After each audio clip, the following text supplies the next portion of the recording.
باللہ من الشیطان الرجیم بسم اللہ الرحمن الرحیم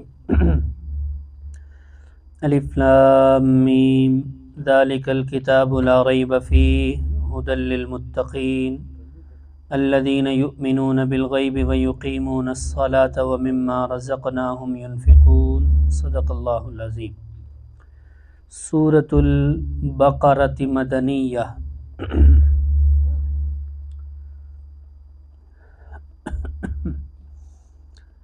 اس صورت میں بنی اسرائیل کو حکم دیا گیا گائے ذبح کرنے کا، وہ واقعہ اس میں مذکور ہے۔ گائے کو کہا جاتا ہے بقرہ، اس مناسبت سے اس کا نام ہے سورۃ البقرہ۔ یہ مدنی صورت ہے۔ نبی محترم صلی اللہ علیہ وسلم جب ہجرت فرما کر مدینہ تشریف لائے اس وقت یہ صورت نازل ہوئی، لیکن یہ قرآن مجید کی سب سے بڑی اور لمبی صورت ہے اور لمبے عرصے میں نازل ہوئی۔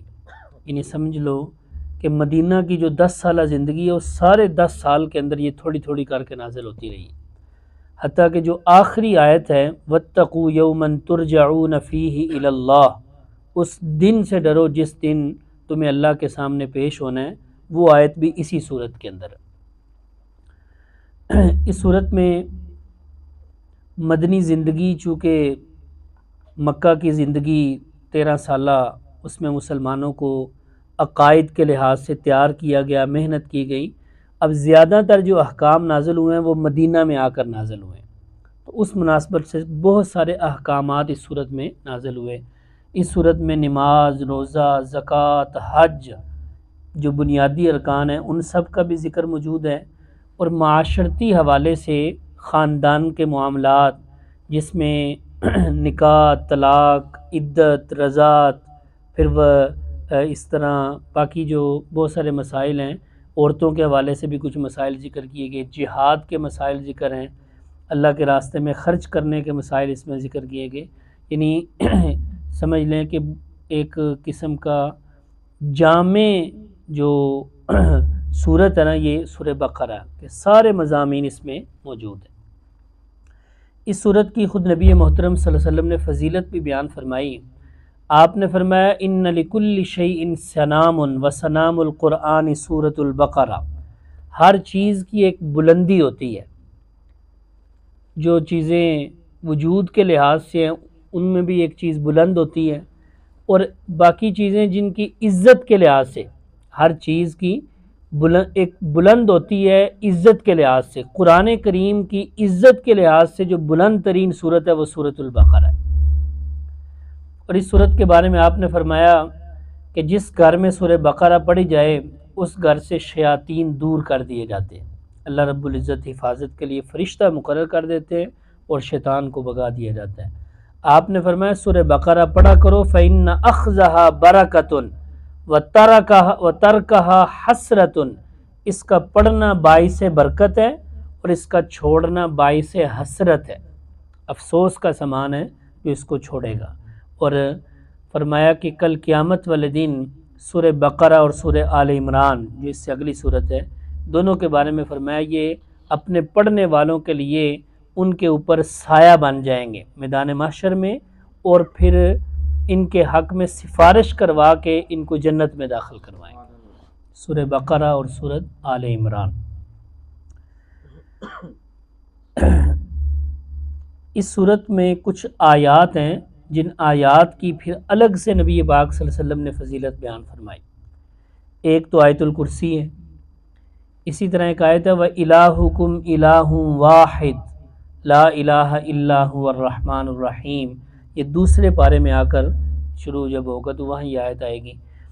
اس آیت کے بارے میں نبی علیہ السلام نے فرمایا 2 آیات ہیں، ان دونوں آیات میں اسم اعظم ہے۔ اسم اعظم کہتے ہیں اللہ کا بڑا نام، آپ نے فرمایا وہ ان 2 آیتوں میں ہے، اور جو اسم اعظم کے ذریعے دعا کرتا ہے، اسم اعظم کا واسطہ دے کر اور اسم اعظم کا تذکرہ کر کے جو اللہ سے دعا کرتا ہے اللہ اس کی دعا ضرور قبول کرتا ہے۔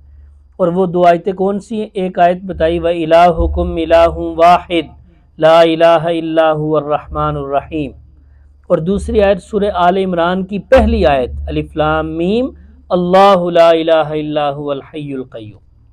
اس کا طریقہ بھی یہی ہے کہ بندہ دعا سے پہلے یہ لفظ پڑھ لے، یہ آیات پڑھ لے، اللہ لا الہ الا هو الحی القیوم۔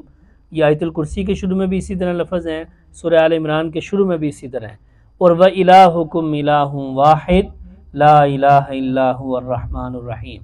دوسرے لفظوں میں چونکہ اس میں اللہ کی تعریف ہے، اور وہ تعریف جو تعریف اصل اللہ کو پسند ہے توحید والی، تو دعا میں یہ اصول ہے، اگر آپ اللہ کی پہلے تعریف کریں، پھر نبی علیہ السلام پہ درود پڑھیں اور پھر دعا کریں تو وہ دعا ضرور قبول ہوتی ہے۔ تو اس میں اعظم ہے ان دو آیتوں میں۔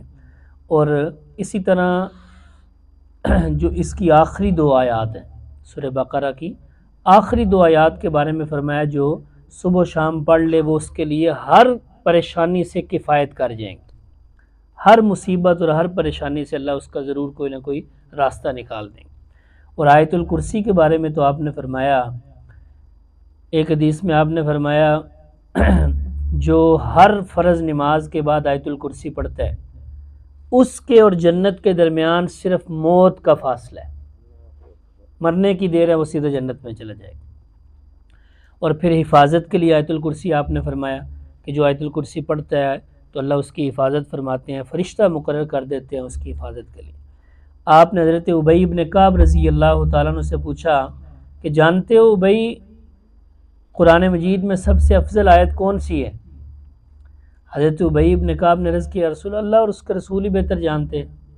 آپ نے دوبارہ پوچھا تو حضرت ابی کہتے ہیں میں نے اپنے اندازے سے کہا آیت الکرسی، تو آپ نے میرے سینے پہ ہاتھ مارا اور فرمایا تجھے تیرا علم مبارک ہو، یعنی تجھے صحیح کہا ہے کہ واقعی سب سے افضل آیت آیت الکرسی ہے۔ حضرت ابو ہریرہ رضی اللہ تعالیٰ عنہ فرماتے ہیں نبی علیہ السلام نے ایک موقع پر میری ڈیوٹی لگا دی، کوئی صدقے کا مال تھا اس کی حفاظت، غلہ تھا اس کی حفاظت کی ڈیوٹی لگا دی رات کو چوکیداری کے طور پر۔ رات کو میں اس کی چوکیداری کر رہا تھا کہ کیا دیکھتا ہوں ایک بندہ آیا اور وہ اس غلے میں سے اپنا تھیلا بھرنے لگ گیا۔ میں نے اس کو پکڑ لیا کہ بھئی تو چوری کر رہا ہے۔ اس نے ترلے منتیں کی، معافیاں مانگی، پریشان ہوں، مجبور ہوں، بچے ہیں چھوٹے چھوٹے، کوئی روزگار کوئی نہیں، اس لیے مجبوری میں چوری کر رہا ہوں، آئندہ نہیں کروں گا، مجھے چھوڑ دو۔ حضرت ابو ہریرہ فرماتے ہیں مجھے ترس آیا، میں نے چھوڑ دیا۔ صبح کو میں نے نبی علیہ السلام کو بلکہ نبی علیہ السلام نے خود صبح پوچھا ما فعل اسیرک البارحہ، ابو ہریرہ تیرے رات والے قیدی کا کیا بنا ہے؟ حضرت ابو ہریرہ نے عرض کیا رسول اللہ وہ بڑے معافیاں مانگ رہا تھا، میں نے چھوڑ دیا، مجھے ترس آ گیا۔ آپ نے فرمایا جھوٹ بول کے گیا، آج پھر آئے گا۔ حضرت ابو ہریرہ فرماتے ہیں مجھے یقین ہو گیا کہ نبی علیہ السلام نے فرمایا تو آج سے پھر وہ ضرور آئے گا۔ میں انتظار میں بیٹھ گیا، وہ پھر آیا اسی طرح، پھر چوری کرنے لگ گیا۔ میں نے پھر اس کو پکڑا اور میں نے کہا بھی آج میں تجھے نہیں چھوڑوں گا، صبح نبی علیہ السلام کے سامنے پیش کروں گا۔ اس نے پھر معافیاں مانگی، ترلے منت کیے، مجھے پھر ترس آ گیا اور میں نے چھوڑ دیا۔ صبح نبی علیہ السلام نے پھر پوچھا ما فعل اسیرک البارحہ، تیرے رات والے قیدی کا کیا بنا؟ حضرت ابو ہریرہ نے عرض کیا رسول اللہ بڑی وہ معافی معافیا مانگ رہا تھا اور کہہ رہا تھا وعدہ کر کے گیا آئندہ نہیں آؤں گا۔ آپ نے فرمایا جھوٹ بول کر گیا، پھر آئے گا۔ تیسرے دن پھر آ گیا۔ اب حضرت ابو ہریرہ نے پکڑا اور فرمایا اب تو میں تجھے نہیں چھوڑوں گا، اب تو میں صبح تجھے نبی علیہ السلام کے سامنے پیش کروں گا۔ اس نے کہا مجھے چھوڑ دے، میں تجھے کام کی بات بتاؤں گا، تیرے دین کے لحاظ سے نفع والی بات بتاؤں گا۔ حضرت ابو ہریرہ نے فرمایا ٹھیک ہے چھوڑ دیتا ہوں، بتا کیا بات ہے؟ اس نے کہا آیت الکرسی پڑھ کے سویا کرو، اللہ حفاظت کے لیے فرشتہ مقرر کر دیتے ہیں، اپنی حفاظت بھی اور تیرے مال کی حفاظت کے لیے بھی فرشتہ مقرر ہو جاتا ہے، پھر کوئی چور اور کوئی شیطان وغیرہ نہیں آتا۔ اس نے کہا ٹھیک ہے، چھوڑ دیا۔ نبی علیہ السلام نے صبح پھر پوچھا، حضرت ابو ہریرہ نے ساری کہانی سنا دی۔ آپ نے فرمایا تھا تو وہ جھوٹا لیکن بات سچی کر گیا، تھا تو وہ جھوٹا لیکن یہ بات سچی کر کے گیا ہے کہ جو آیت الکرسی پڑھ لیتا ہے اللہ اس کی حفاظت کے لیے فرشتہ مقرر کر دیتے ہیں۔ پھر آپ نے پوچھا ابو ہریرہ جانتے ہو یہ کون تھا جس سے تم خطاب کرتے رہے ہو 3 راتیں؟ نہیں یا رسول اللہ۔ آپ نے فرمایا ذاک شیطان، شیطان تھا، ابلیس تھا، انسانی شکل میں آیا تھا اور اس طرح اس نے یہ سارا معاملہ کیا۔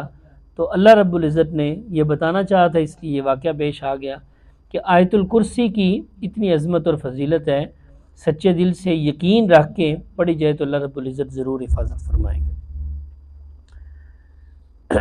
الف لام میم، یہ حروف مقطعات ہیں، سورتوں کے شروع میں جو آتے ہیں الف لام میم، الف لام را، الف لام میم را، حامیم عین سین قاف یاسین طٰہٰ، یہ سارے حروف مقطعات۔ مقطعات کا معنی ٹکڑے ٹکڑے کر کے پڑھے جانے والے حروف۔ یہ چونکہ ان کو ملا کے نہیں نہ پڑھا جاتا الف لام میم، ویسے اگر ان پر زبر زیر پیش ہوتا تو ان کو ملا کے پڑھا جاتا، لیکن ان پہ زبر زیر پیش نہیں ہے تو یہ الف الگ پڑھا جا رہا ہے، لام الگ، میم الگ، ٹکڑے ٹکڑے کر کے، اس لیے ان کو کہا جاتا ہے حروف مقطعات۔ ان کا معنی اور مراد اللہ جانتے ہیں۔ بعض مفسرین نے ذکر فرمایا ہے کہ یہ اللہ اور اللہ کے رسول کے درمیان راز ہے، لیکن جمہور اور اکثر اس طرف ہے کہ نہیں، یہ صرف اللہ جانتے ہیں، کیونکہ سورہ آل عمران کے شروع میں آئے گا، وہاں اللہ نے خود فرمایا ہے کہ قرآن مجید کی آیات دو قسم کی ہیں، ایک محکم، دوسری متشابہ۔ محکم وہ آیات ہیں جن کا معنی واضح، ترجمے سے بات سمجھ آ جاتی ہے۔ متشابہ وہ آیات ہیں جن کا معنی واضح نہیں ہے۔ پھر متشابہ جو آیات ہیں ان کی دو قسمیں، ایک قسم کی وہ آیات ہیں جن کا ترجمہ معلوم ہے، لفظی ترجمہ معلوم ہے، مراد کیا ہے وہ معلوم کوئی نہیں۔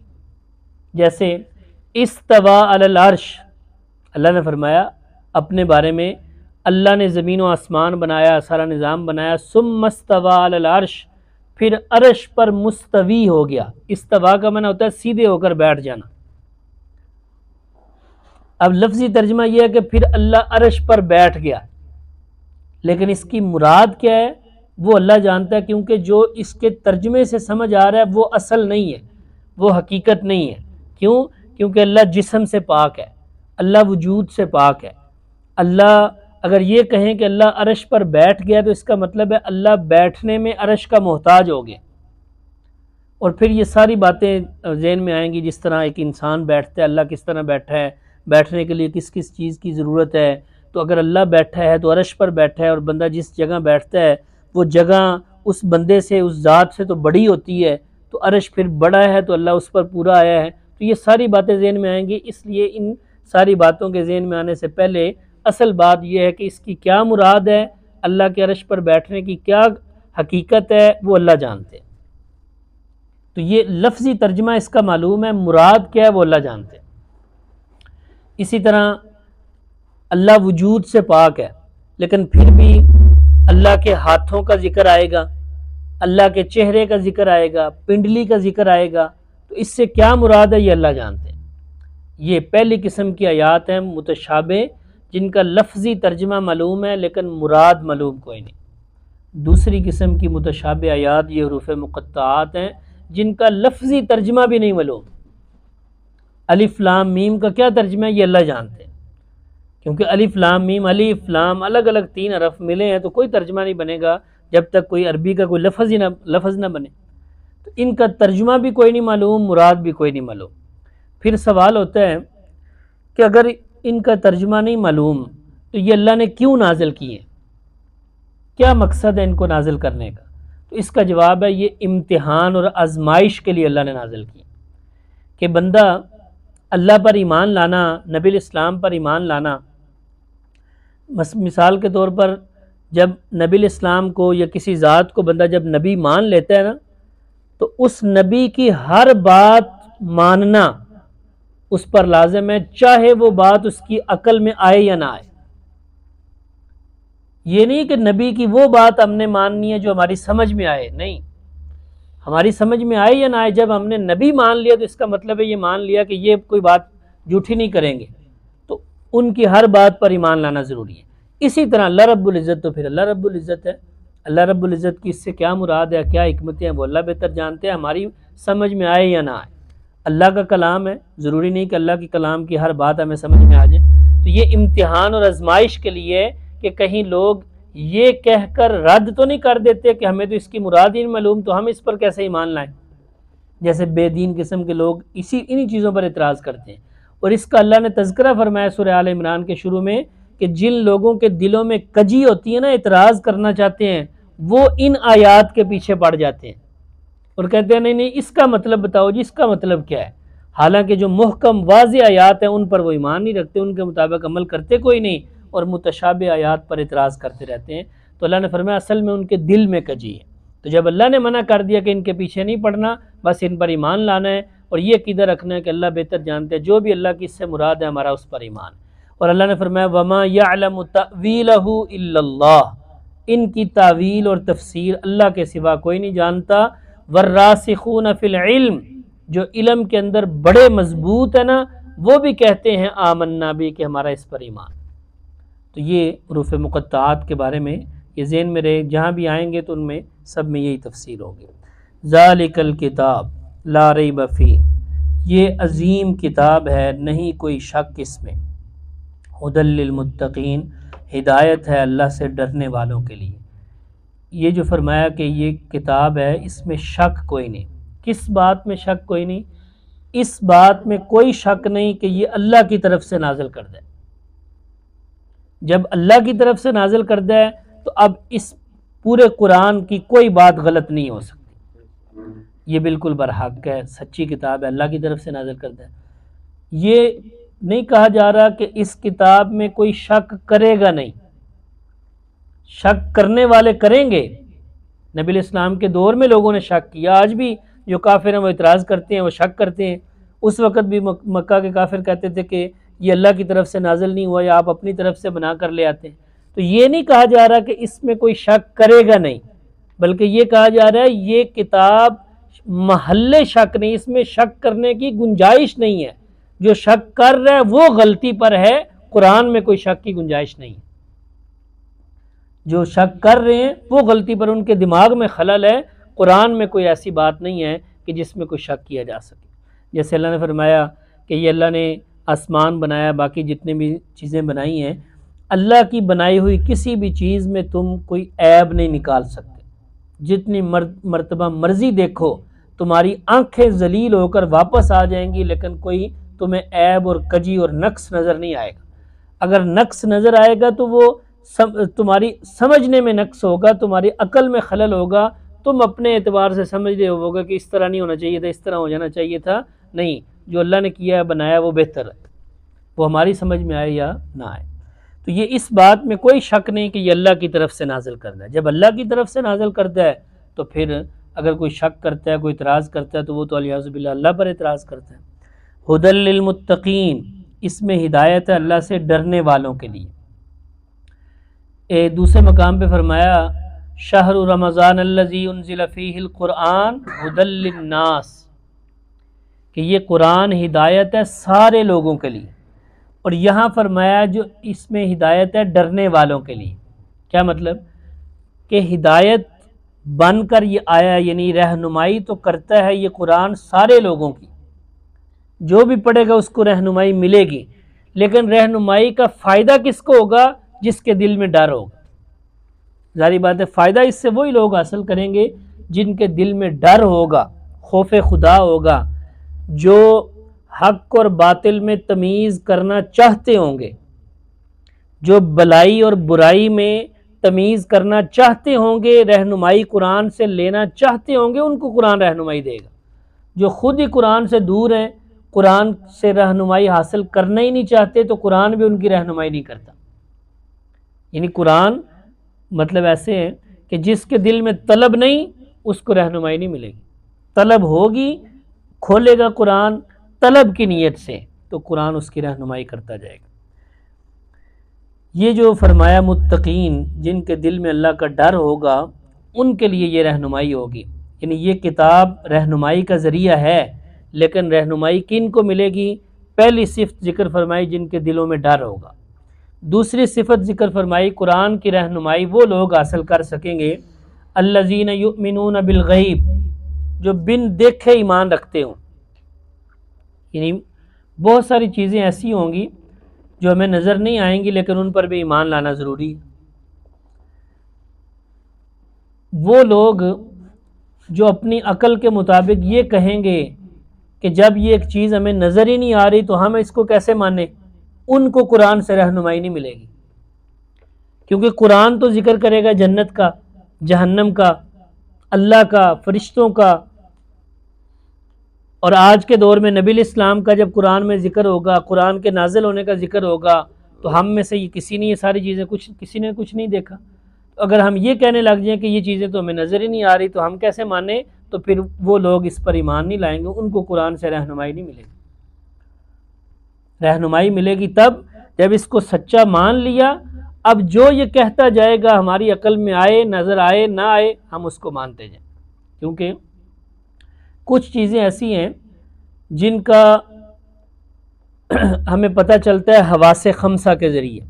یہ جو حواس ہیں، ظاہری حواس، کچھ چیزوں کا ہمیں دیکھ کر پتہ چلتا ہے، کسی کا سن کر پتہ چلتا ہے، کسی کا سونگھ کر، کسی کا چکھ کر، کسی کا پکڑ کر. یہ جو 5 حواس ہیں، کچھ چیزیں ایسی ہوتی ہیں جن کا ہمیں عقل کے ذریعے پتہ چل جاتا ہے کہ ہمیں نظر نہیں آ رہی لیکن عقل میں آ رہی ہے کہ بھی ایسا ہو سکتا ہے تو ہمیں ٹھیک. لیکن کچھ چیزیں ایسی ہوں گی جو عقل میں بھی نہ آئیں، اس کو کہتے ہیں بالغیب. عقل میں بھی نہیں آ رہی، جنت ہماری عقل میں نہیں آ رہی، جہنم ہماری عقل میں نہیں آ رہی، فرشتے ہماری عقل میں نہیں آ رہے، لیکن پھر بھی ایمان لانا. یہ ہے ایمان بالغیب، بن دیکھے ایمان لانا. صحابہ کرام کا ایمان اللہ پر، فرشتوں پر، جنت پر، جہنم پر بن دیکھے تھا، اور ہمارا نبی پاک صلی اللہ علیہ وسلم پر بھی بن دیکھے، صحابہ کرام پر، تابعین، تبع تابعین، یہ جتنا زمانہ گزرا سب پر ہمارا ایمان بن دیکھے ایمان، کہ ہم نے تو ان کو نہیں دیکھا، اس زمانے کو نہیں دیکھا. تو بن دیکھے ایمان لانا کہ کچھ چیزیں ضرور ایسی ہوں گی جو نظر نہیں آئیں گی، عقل میں نہیں آئیں گی، لیکن ان کو ماننا ہوگا. مانیں گے تو کام چلے گا، ویسے تو کام ہی نہیں چلے گا. اب ویسے بھی دنیا کے معاملات میں بھی ایک بندے نے مکہ مدینہ نہیں دیکھا لیکن ہر دوسرے بندے سے وہ مکہ مدینہ کا نام سن رہا ہے، تو اس کو اتنا یقین، سن کر اتنا یقین ہو گیا کہ وہ بھی کہہ رہا ہے مکہ بھی ہے، مدینہ بھی ہے، وہاں یہ ہوتا ہے، وہ ہوتا ہے، وہ ہوتا ہے سب، حالانکہ اس نے دیکھا کوئی نہیں. تو ایمان بالغیب ہے اس کا، لیکن ایمان بالغیب سن کر اتنا پختہ ہو چکا ہے کہ سمجھو اس نے دیکھا ہوا ہے. یہی مثال تھی صحابہ کرام کی کہ اللہ کے نبی نے، قرآن نے ان کے سامنے تذکرہ کیا جنت کا، جہنم کا، اللہ کا، فرشتوں کا، روزانہ تذکرہ ہو رہا ہے. وہ ان کو اتنا یقین ہو گیا جیسے انہوں نے آنکھوں سے دیکھ لیا.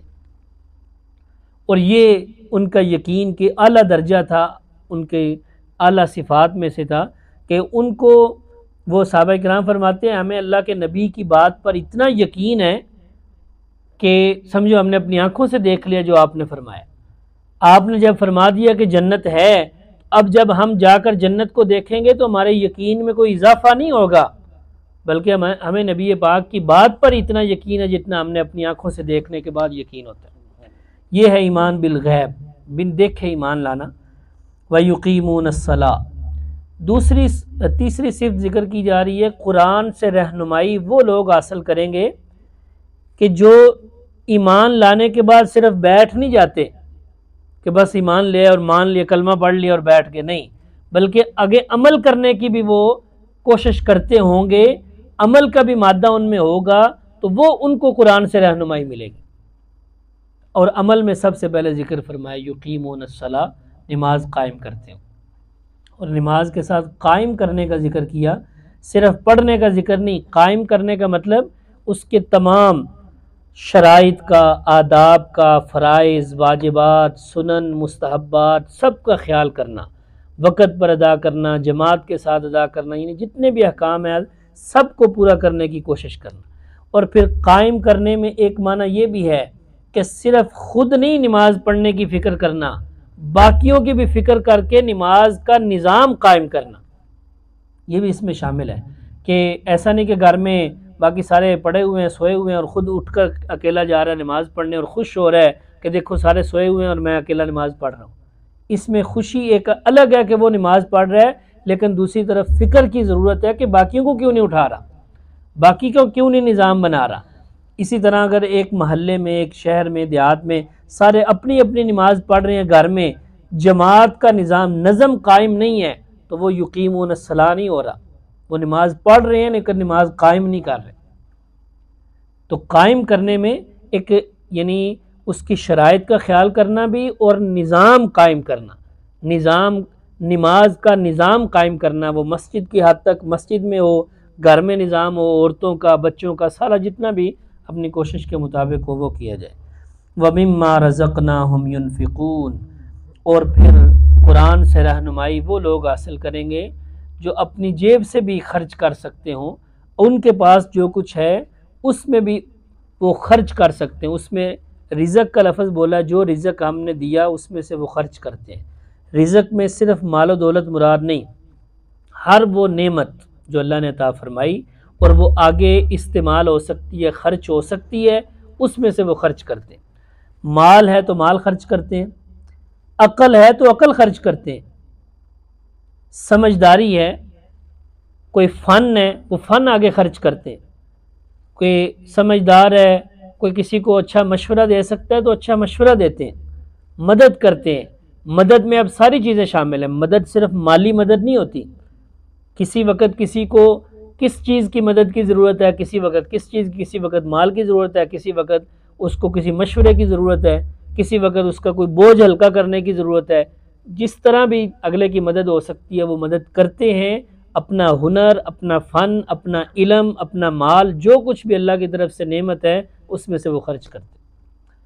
اور یہ جو صفات ذکر ہو رہی ہیں، ظاہری بات ہے سب سے پہلے یہ صفات پائی جاتی ہیں صحابہ کرام میں، اور ان میں مکمل یہ صفات پائی جاتی ہیں۔ اللہ نے بلکہ ان کو بطور دلیل کے پیش فرمایا کہ یہ قرآن رہنمائی کرتا ہے ان لوگوں کی جن میں یہ صفات ہوں، اور یہ دیکھ لو میرے صحابہ کرام، میرے نبی کے صحابہ جن میں یہ صفات موجود ہیں، قرآن نے ان پر اثر کیا، انہوں نے قرآن سے رہنمائی لی اور ان میں یہ صفات پیدا ہو گئی۔ اتنی پیدا ہوئیں کہ خرچ کرنے کے لحاظ سے اگر دیکھا جائے کہ حضرت ابو بکر رضی اللہ تعالیٰ عنہ وہ شخصیت ہیں، غزوہ تبوک کے موقع پر جب اعلان ہوا چندے کا تو سارا مال لے کر نبی پاک کے قدموں میں لے، گھر میں ایک سوئی بھی نہیں چھوڑی۔ حضرت عمر آدھا مال لے آئے، حضرت عثمان نے 900 اونٹ بما ساز و سامان وہ پیش کیے، اور الگ سے دینار، سونے کے دینار کی ایک پوری تھیلی، 1000 دینار، جو آج کل کے حساب سے 4.5 کلو سونا بنتا تھا، وہ اللہ کے راستے میں، تولے نہیں کلو، نبی علیہ السلام نے جولی میں ڈالے ہوئے تھے اور دینار اپنے ہاتھوں سے الٹ پلٹ رہے تھے اور فرما رہے تھے ما ذر عثمان ما عمل بعد اليوم هذا، آج کے بعد عثمان جو مرضی کرتا رہے اس کو کوئی نقصان نہیں ہو۔ اتنے خوش ہوئے نبی پاک صلی اللہ علیہ وسلم۔ تو یہ جب اللہ کا حکم آ گیا، ان کا یقین مان گیا، تو پھر جو کچھ تھا وہ اللہ کے راستے میں خرچ کر دیا۔ لیکن پھر اپنی حیثیت کے مطابق حضرت ابو بکر اپنے گھر کا سارا مال لے کر آئے، حضرت عمر آدھا لے کر آئے، لیکن حضرت عمر کا جو آدھا مال تھا حضرت ابو بکر کے سارے مال سے زیادہ تھا، لیکن ثواب حضرت ابو بکر کو زیادہ کیوں؟ کیونکہ وہاں وہ نہیں دیکھا جا رہا تھا کہ لے کر کتنے آئے، یہ دیکھا جا رہا پیچھے کتنا چھوڑ کے آئے۔ نبی علیہ السلام نے حضرت ابو بکر سے، حضرت عمر سے جب سوال کیا نا کتنا مال لے کر آئے ہو، تو حضرت عمر نے عرض کی یا رسول اللہ آدھا لے کر آئے ہو، آدھا چھوڑ آئے ہو۔ حضرت ابو بکر سے آپ نے یہ نہیں پوچھا کتنا لے کر آئے ہو، آپ نے پوچھا گھر کیا چھوڑ کر آئے ہو؟ تو حضرت ابو بکر نے فرمایا اللہ اور اللہ کے رسول کا نام چھوڑ کے آئے۔ تو حضرت ابو بکر تو پھر حضرت ابو بکر تھے، اور یہ حضرت ابو بکر کی خصوصیت ہے۔ نبی علیہ السلام نے سارا مال قبول بھی صرف حضرت ابو بکر سے کیا ہے، اور ایک دو موقعوں پر کسی صحابی نے سارا مال خرچ کرنے کی کوشش کی نا کہ یا رسول اللہ میں سارا مال صدقہ کرنا چاہتا ہوں، آپ نے فرمایا نہیں، اپنی اور اپنے بال بچوں کی ضرورت کے لیے رکھ لو۔ ان سے سارا وصول ہی نہیں کیا۔ یہ حضرت ابو بکر کا مقام تھا کہ نبی علیہ السلام نے ان سے سارا وصول کیا۔ یعنی یہ نہیں کہ سارا خرچ کرنے کے بعد کل کو بندہ کسی کے آگے ہاتھ پھیلانے لگ جائے، وہ مراد نہیں ہے۔ تو یہ رزقناہم ینفقون، جو بھی اللہ نے رزق دیا اس میں سے وہ خرچ کرتے ہیں۔ والذین یؤمنون بما انزل الیک، اور وہ لوگ جو ایمان لاتے ہیں اس پر جو نازل کیا گیا آپ کی طرف، وما انزل من قبلک، اور اس پر جو نازل کیا گیا آپ سے پہلے، آپ پر جو وحی نازل ہوئی اس پر بھی ایمان لاتے ہیں، یعنی قرآن، اور آپ سے پہلے جو نبیوں پر کتابیں صحیفے نازل ہوئی اس پر بھی ایمان رکھتے ہیں۔ وبالآخرۃ ہم یوقنون، آخرت پر بھی یقین رکھتے ہیں۔ یہ بنیادی عقائد میں سے عقیدہ آخرت بھی ہے۔ ذکر آخرت کا ہے تو اب اس میں ساری چیزیں آ گئیں۔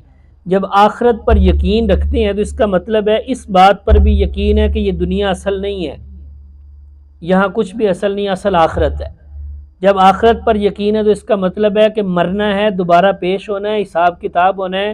دنیا میں جو کچھ کر رہے ہیں وہ سارا اس کا حساب کتاب ہونا ہے۔ حشر نشر، حساب کتاب، جنت جہنم، سب چیزیں اس آخرت میں آ جائیں گی۔ ان ساری چیزوں پر یہ لوگ ایمان رکھتے ہیں، جو ان پر جن کا آخرت پر ایمان ہوگا وہ قرآن سے رہنمائی حاصل کریں گے۔ جن کا آخرت پر ایمان ہی نہیں، جو کہتے ہیں بس دنیا ہے، ختم ہو جائیں گے، مر جائیں گے، مٹ جائیں گے، تو ان کو کیا قرآن ان کی رہنمائی، یعنی وہ قرآن سے رہنمائی لینا ہی نہیں چاہتے، تو پھر قرآن ان کی رہنمائی بھی نہیں کرتا۔ جن لوگوں میں یہ صفات پائی جائیں ان کے لیے اللہ نے انعام ذکر فرمایا، اولئک علی ھدی من ربہم، یہ لوگ ہیں اپنے رب کی طرف سے ہدایت پر۔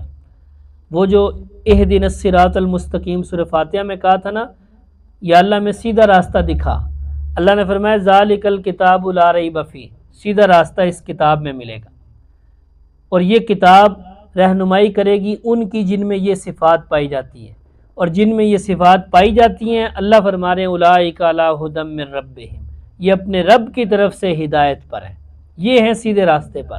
وَأُولَئِكَ هُمُ الْمُفْلِحُونَ، اور یہی لوگ کامیاب لوگ ہیں۔ اور یہ صفات سب سے پہلے صحابہ کرام میں موجود تھیں، تو اس لیے وہ سب سے پہلے کامیاب ہیں، سب سے اصل کامیاب، جن کے بارے میں اللہ نے فرمایا اولئک هم المؤمنون حقا، یہ پکے مومن ہیں، سچے مومن ہیں۔ صحابہ کرام سے بڑھ کر تو کسی کا ایمان نہیں ہو سکتا۔ اللہ ہمیں بھی ان کے نقش قدم پر چلنے کی توفیق عطا فرمائے۔